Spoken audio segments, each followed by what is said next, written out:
ஆண்டவர் நமக்கு பெரிய காரியங்களை கர்த்தர் செய்ய போகிறார்.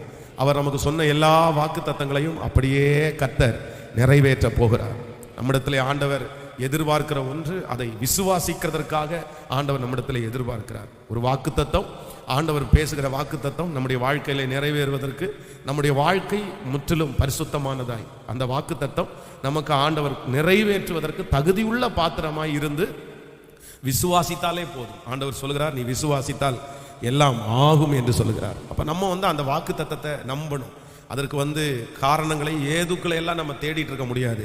சில நேரங்களிலே ஆண்டவர் பேசுகிற வாக்குத்தத்தமும் நம்முடைய வாழ்க்கையில நடப்பதற்கும் எந்த விதமான சாத்தியமும் எந்த விதமான வழியும் இருக்காது.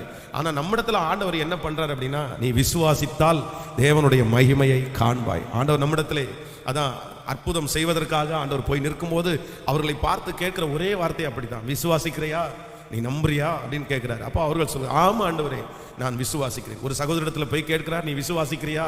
அப்போ அவங்களுக்கே ஒரு தடுமாற்றம் வருது. ஆண்டவரே இவ்வளவு பெரிய பிரச்சனையை டக்குன்னு நடக்கும் அப்படின்னு சொன்னா நான் எப்படி விசுவாசிக்கிறது? என்னால விசுவாசிக்க முடியல. ஆனா நான் ஒன்று கேட்கிறேன், என்னுடைய விசுவாசத்தை வர்த்திக்க பண்ணும் ஆண்டவரே அப்படின்னு கேட்கிறாங்க.